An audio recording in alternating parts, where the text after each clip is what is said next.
bienvenue sur A Dylan Story. Aujourd'hui, nouveau bilan achat sur la chaîne, le numéro 18, avec au programme des livres, du DVD et du Blu-ray.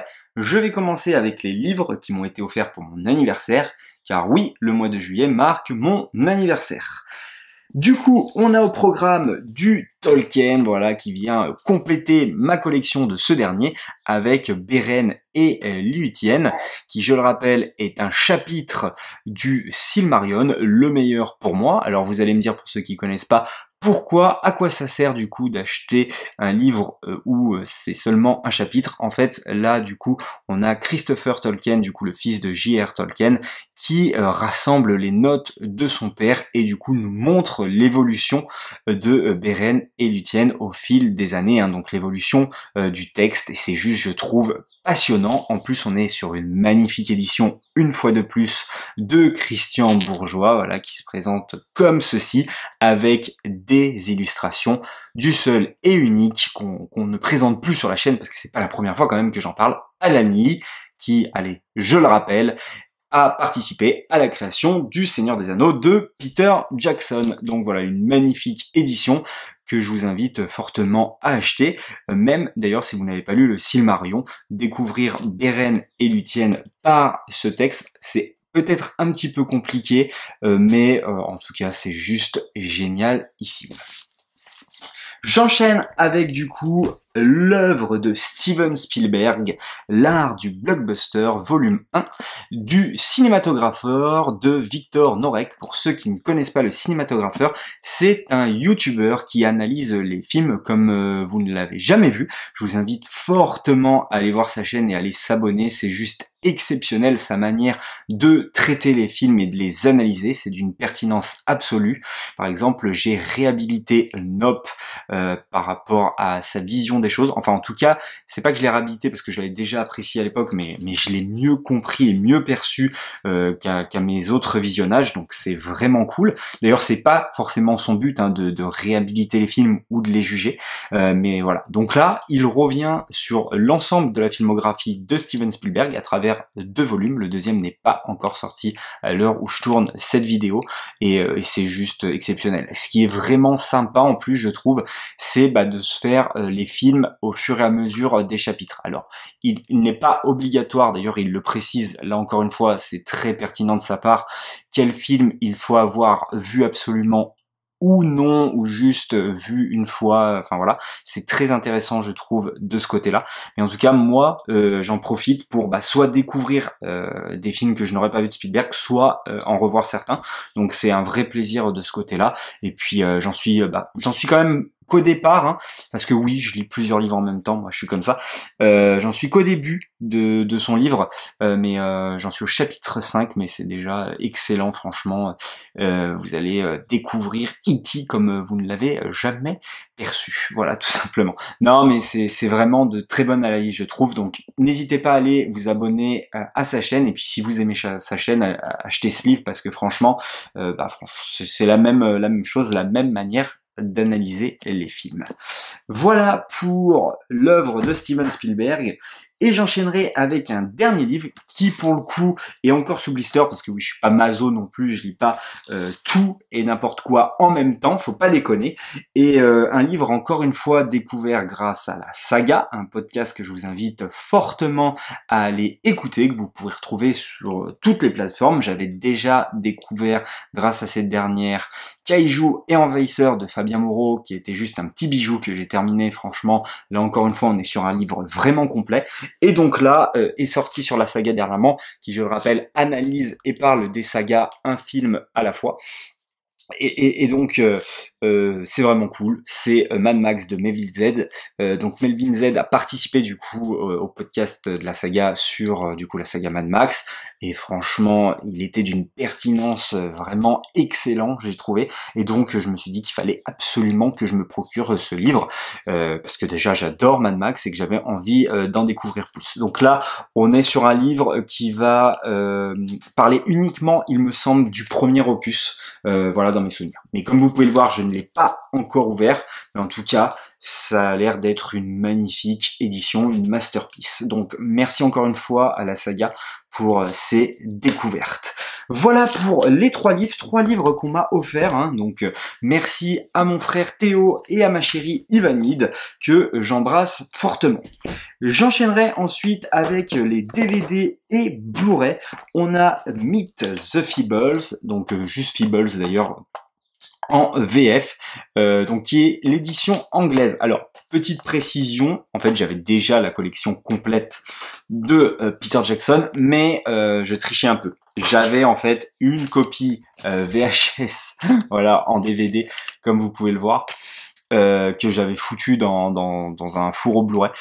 Donc là, je me suis dit que j'allais quand même me procurer la version DVD anglaise. Donc pour ceux qui ne l'auraient pas vu, si vous voulez, hein, c'est un film mettant en scène des poupées, comme pourrait le faire Dark Crystal ou les Muppets, tout ça. C'est dans le même style, sauf que là, c'est ultra trash, que ce soit au niveau du langage ou du visuel, c'est ultra gore.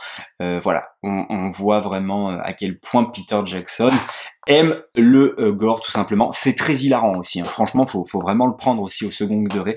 Je me marre beaucoup. Alors, comment ça se fait que j'ai une version comme ça? J'ai tout simplement pris en fait un DVD qui avait un double disque, comme ça j'ai pu mettre le disque VHS VF, parce que j'aime bien le garder et le revoir dans ce format-là VHS. Ça fait vraiment copie dégueulasse. Donc voilà, j'ai préféré garder ça. J'ai viré un film que je ne voulais plus dans ma collection, tout simplement. Donc voilà, au moins je l'ai en version boîte DVD complète. Donc là, je peux dire que j'ai vraiment la collection complète de Peter Jackson. J'enchaîne ensuite avec, donc je l'ai chopé à 5 balles sur Rakuten, quelque chose comme ça. J'enchaîne ensuite avec Get on the Bus, trouvé du coup en vide-grenier pour 1 €, un film de Spike Lee. On complète la collection Spike Lee. J'ai beaucoup aimé, c'est pas mon préféré de Spike Lee. En tout cas, il a encore énormément d'avance, je trouve, sur son temps. La force de Spike Lee et la force de ce film, c'est que finalement ça va être un huis clos dans un bus où chaque personnage va avoir ses problèmes et va les confronter justement avec les autres. Et donc ouais, je trouve ça assez exceptionnel et il aborde des sujets qui sont encore une fois en avance sur son temps. Donc voilà. C'est pas mon préféré. J'aurais peut-être un peu plus de mal à le revoir par rapport à un mot Better Blues ou un Jungle Fever ou Do the Right Things. Mais en tout cas, j'ai passé un vrai bon moment. J'enchaîne ensuite avec The Indian Runner. On complète la collection Viggo Mortensen, le premier film, je crois, de Sean Penn que j'avais pu découvrir grâce au Festival Lumière. Il y a David Morse aussi. David Morse, je rappelle, c'est l'un des personnages de La Ligne Verte. Donc je vous invite fortement à regarder ce petit bijou. Relation compliquée entre deux frères que beaucoup de choses opposent, on va pas se le cacher. Et ouais, c'est un film vraiment cool. Alors je l'ai pas encore revu sous le format DVD, faudrait que je le fasse. Pour le moment, c'est pas encore fait, mais voilà. Je l'ai trouvé lui aussi pour 1 €. J'enchaîne ensuite avec cette édition collector et on complète encore hein, évidemment la collection par thématique, par réalisateur ou par acteur avec Boulevard de la mort de Quentin Tarantino, et autant vous le dire tout de suite, je ne l'avais jamais vu. Donc une édition collector hein, qui nous présente notamment voilà, un petit calendrier 2008 et film que j'ai tout simplement détesté. Je n'ai pas compris où voulait aller le film, j'ai pas trouvé ça drôle pour une fois. J'ai pas trouvé la réalisation très pertinente. Il y a une course-poursuite assez sympathique dans le film, on va pas se le cacher. Mais au-delà de ça, je me suis ennuyé à mort, quoi.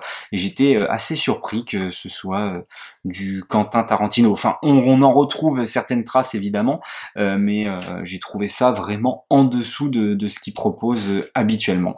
Donc voilà, assez déçu pour ce Boulevard de la mort.